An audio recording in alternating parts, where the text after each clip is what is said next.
Class 10 ছাত্রছাত্রীরা তোমাদের সামনে টেস্ট পরীক্ষা রয়েছে, এরপরে মাধ্যমিক ফাইনাল। তো সে টেস্ট ও মাধ্যমিক ফাইনাল পরীক্ষায় ভৌত বিজ্ঞানে যে 2 মার্কের প্রশ্নগুলি আসার সম্ভাবনা রয়েছে সেই নিয়েই আজকের এই ভিডিও। কোন প্রশ্নগুলি কোন অধ্যায় থেকে 2 মার্কের প্রশ্ন আসার সম্ভাবনা রয়েছে সেগুলি তোমরা দেখে নাও। দেখতে পাচ্ছ দশম শ্রেণী ভৌত বিজ্ঞান 2 নম্বরের প্রশ্ন। ফার্স্টে প্রশ্নটি দেখতে পাচ্ছ 1 নাম্বার, মিথেন হাইড্রেট কী, এর গুরুত্ব লেখো। 2 বিশ্ব উষ্ণায়ন নিয়ন্ত্রণে 2টি উপায় লেখো। 3 জীবাশ্ম জ্বালানি সংরক্ষণের প্রয়োজনীয়তা কী। 4 ওজোন স্তর ধ্বংসে সিএফসি এর ভূমিকা সমীকরণ সহ আলোচনা করো। এই প্রশ্নগুলি কিন্তু 4টি প্রথম অধ্যায় থেকে রয়েছে, ভেরি ভেরি ইম্পর্টেন্ট কোশ্চেন। এই প্রশ্নগুলি তোমরা ভালো করে দেখে যাবে, টেস্ট পরীক্ষা কিন্তু বারবার আসে।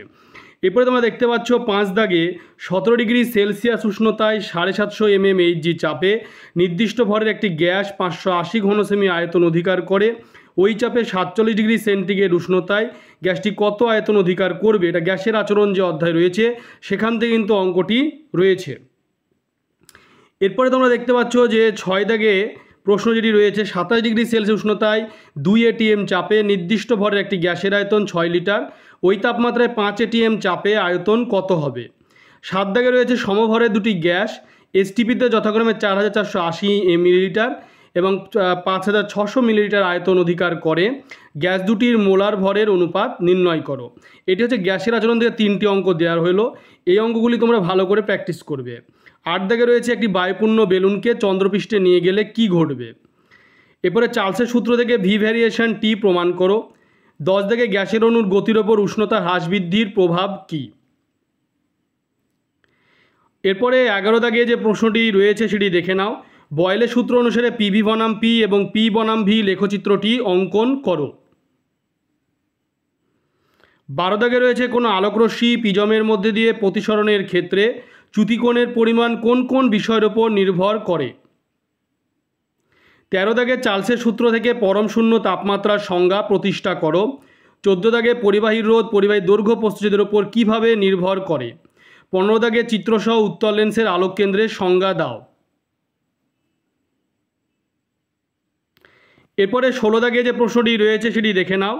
একটি লেন্সের ক্ষমতা +2.5D, লেন্সটির ফোকাস দৈর্ঘ্য ও প্রকৃতি নির্ণয় করো। 17 দাগে ন্যাপথলিন জলে দ্রবীত হয় না কিন্তু ইথানলে দ্রবীত হয় কেন? 18 দাগে লিথিয়াম যে হাইড্রাইড বা LiH গঠনকালে অষ্টক সূত্র লঙ্ঘিত হয় ব্যাখ্যা করো। 19 দাগে রয়েছে লুইস ডট গঠনের সাহায্যে ক্যালসিয়াম ক্লোরাইডের গঠন দেখাও। 20 দাগে Na ও Na+ এর মধ্যে কোনটি বেশি সুস্থিত এবং কেন? 21 দাগে রয়েছে NaCl ও CCl4 এর ধর্মের 2টি পার্থক্য লেখো। এরপরে 22 দাগে যে প্রশ্নটি রয়েছে সেটি দেখে নাও। 2টি ভৌত ধর্মের সাহায্যে সোডিয়াম ক্লোরাইড ন্যাপথালিনের মধ্যে পার্থক্য করো। 23 সব আকরিক খনিজ কিন্তু সব খনিজ আকরিক নয়, উক্তিটি ব্যাখ্যা করো। 24 কপারের পাত্র আর্দ্র বায়ুতে ফেলে রাখলে সবুজ ছোপ পড়ে কেন? 25 সোডিয়াম ক্লোরাইডের ক্ষেত্রে আণবিক ওজনের বদলে সাংকেতিক ওজন কথাটা ব্যবহার করা সঙ্গত কেন? 26 অ্যামোনিয়াম গ্যাসকে গাঢ় H2SO4 বা অনার্দ্র P2O5 CaCl2 দ্বারা শুষ্ক করা যায় না কিন্তু CaO দ্বারা শুষ্ক করা যায় কেন? 27 H2SO4 দ্বারা অম্লীকৃত পটাশিয়াম ডাইক্রোমেট দ্রবণে H2S পাঠানো হলো কি ঘটে রাসায়নিক সমীকরণ সহ ব্যাখ্যা করো।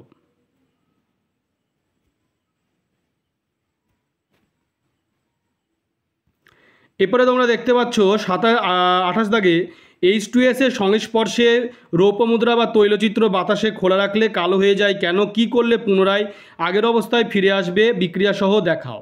29 একটি বিক্রিয়া দ্বারা দেখাও যে ইথিলিন ও অ্যাসিটিলিন একটি অসম্পৃক্ত যৌগ। 30 জৈব ও অজৈব যৌগের 2টি পার্থক্য লেখো। 31 কোনগুলি তড়িৎযোজী ও কোনগুলি সমযোজী যৌগ লেখো। CaCl2 CCl4 LiH NH3।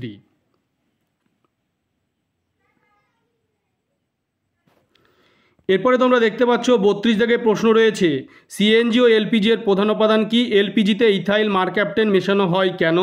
33 copper ও অ্যালুমিনিয়ামের একটি ব্যবহার লেখো। 34 নাইট্রোলিম কি, এর একটি ব্যবহার লেখো।